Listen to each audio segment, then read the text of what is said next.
जय हिंद दोस्तों, कैसे हैं आप लोग। उम्मीद करता हूँ सब बढ़िया होगा और बहुत बेहतरीन तरीके से आप लोग अपनी तैयारी कर रहे होंगे। देखो, समय बहुत कम है, उस समय कम है, फिर भी इतना समय आप लोगों के पास है कि आप फास्ट टैग रिवीजन कर सकते हैं। मैं औरों की तरह तो ये नहीं कहूँगा कि मैं जो भी दूंगा वो 100% एग्जाम में आएगा, लेकिन मैं इतना डेफिनेटली कह सकता हूँ जो मैं बताऊंगा, जो पीडीएफ्स में दूंगा, क्वेश्चन पेपर लगभग लगभग एज इट इज उसी से आएगा।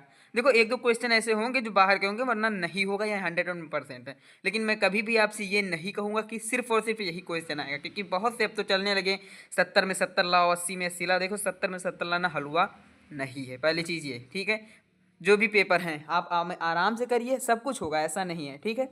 तो बिना किसी देरी के वीडियो शुरू करते हैं और आगे की चर्चाएं करते हैं। देखो, औद्योगिकरण का युग, मैंने 3 चैप्टर आपकी हिस्ट्री में कंप्लीट करवा दिए हैं। आपके वादे के अनुसार, अपने वादे के अनुसार, मैंने जो चीज़ आपसे कहा है, फरवरी के 15 फरवरी तक आपका सिलेबस कंप्लीट, तो कंप्लीट, ठीक है।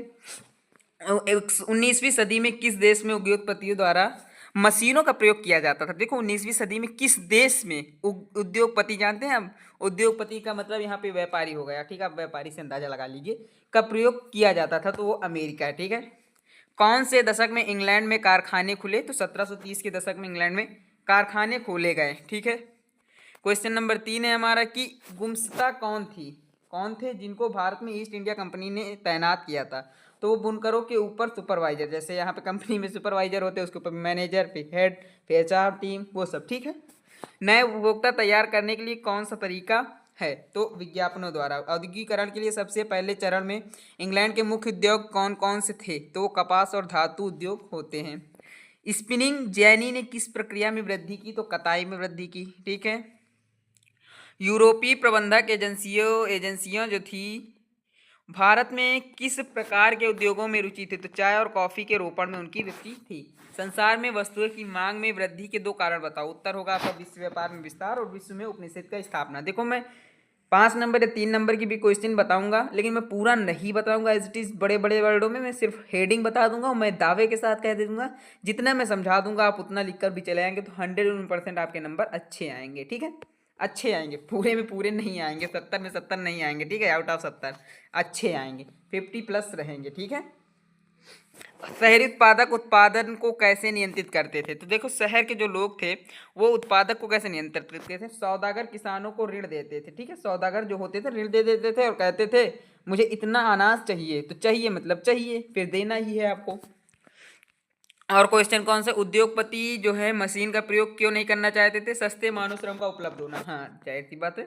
देखो, पहले के उद्योगपति क्या होते थे, मशीनों पर जब खर्च करते थे तो ज़्यादा खर्चा आता था, लेकिन जब लेबरों से काम कराते थे तो कम खर्च में भी काम हो जाता था और अच्छा काम होता था, क्योंकि आदमी सदैव मशीनों से बेहतर कार्य कर सकता है। लेकिन बात ये होती है कि सांचे ढांचे वगैरह नहीं सेम हो पाते थे, इसलिए वो आदमी से कराते थे काम, ठीक है। ब्रिटेन में जो था आपका ब्रिटेन में 2 सबसे अधिक महत्वपूर्ण उद्योगों के नाम लिखिए। तो देखो, पहला तो आपको पता, सूती उद्योग जो कि भारत से गया था। स्टील उद्योग भी ब्रिटेन का भारत से ही गया था, आप भी जानते हैं। ये सब चीज़ें थी। इंग्लैंड में 1840 के पश्चात स्टील की मांग क्यों बढ़ी, रेलवे के प्रसार के लिए तथा 1808 में पश्चात उपनिवेशों में भी रेलवे का प्रसार जरूरी थी। ब्रिटेन स्टील के निर्यात भी करने लगा, धीरे धीरे स्टील का वहाँ ले गया, वहाँ पे उसका कच्चा माल ले गया, फिर बनाने लगा, फिर उसको निर्यात करने लगा, ठीक है। अब 3 से 5 अंक वाले जो क्वेश्चन थे उनके ऊपर चर्चा करते हैं। तो मैनचेस्टर के आगमन से, मैनचेस्टर आप जानते हैं, मैनचेस्टर के आगमन से भारतीय बुनकरों के सामने क्या समस्या थी। देखो, भारत के कपड़ा निर्यात में कमी हुई, ईस्ट इंडिया कंपनी पर कपड़ा बेचने का दबाव, कम लागत, स्थानीय बाजार सिकुड़ने लगे, अच्छी कपास ना मिलना, ठीक है। कपास भी अच्छा नहीं मिलता था कि मौसम कभी खराब हो जाता था, तो इस वजह से।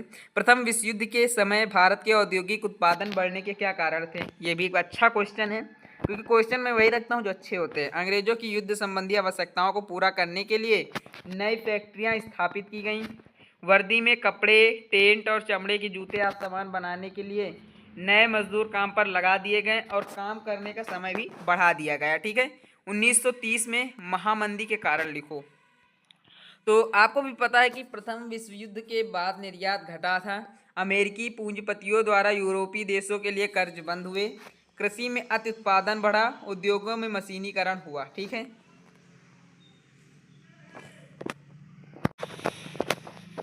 इतनी चीज़ें आपको समझ में आई? जो चीज़ें नहीं समझ में आ रही आप कमेंट करिएगा, मैं और अच्छे तरीके से आपको समझाने का प्रयास करूँगा।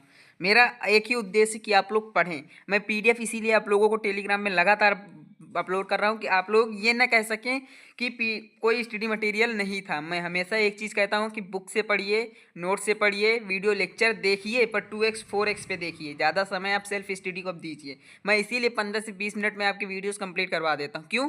क्योंकि मुझे पता है कि उन 15 मिनट में मैं जितना बोलूँगा उतनी देर बोलूँगा, ना कि कोई प्रचार करूँगा ना प्रसार करूँगा। ठीक है? तो अब एक चीज़ और समझ लीजिए, यहाँ पर जो भारतीय सौदागरों को नियंत्रण करने वाला नेटवर्क क्यों टूटने लगा था। तो यूरोपीय कंपनियों ने धीरे धीरे स्थानीय अदालतों से विभिन्न प्रकार की रियायतें प्राप्त करके व्यापार पर अधिकार प्राप्त कर लिया था। ठीक है? बाद में व्यापार पर एकाधिकार प्राप्त कर लिया। सूरत और हुगली के बंदरगाहों पर व्यापार घटने लगा। ठीक है? ये चीज़ें हुई थी जहाँ से नेटवर्क टूटने लगा। अब ईस्ट इंडिया कंपनी ने भारत में बुनकरों के पर निगरानी रखने के लिए गुमशुदों को नियुक्त क्यों किया था? उत्तर होगा, वे बुनकरों को कर्ज देते थे ताकि वे किसी और व्यापारी को अपना माल तैयार करके ना दे सके। वे खुद कपड़ों की गुणवत्ता जांच करते थे, इसलिए क्योंकि उनको हमेशा एक गुमास्तों की तरह रखना था। उनको हमेशा अपने ब्रांड की वैल्यू बना के रखनी थी, उन्हीं चीज़ों को ज़्यादा महंगी चीज़ों में बेचना था विदेश में। ठीक है? जाबर कौन था? नई कारखाना प्रणाली में उनकी क्या स्थिति थी? तो देखो, उद्योगपतियों ने मजदूरों की भर्ती के लिए जाबर रखा था। जॉबर कोई पुराना रिश्वत कर्मचारी होता था जो वह गांव से लोगों को लाता था, काम का भरोसा देता था और शहर में बसने के लिए मदद देता था। अब आप समझिए, जैसे आज के ज़माने में कंपनियां वेंडर रखती हैं। ठीक है? वेंडर जैसे आपका, मैं बात करूं अगर क्वेस्ट हो गया, टाटा में सीबर्ड हो गई, लॉजिस्टिक हो गई, एसके लैंडिंग हो गई, तमाम तरह के वेंडर होते हैं।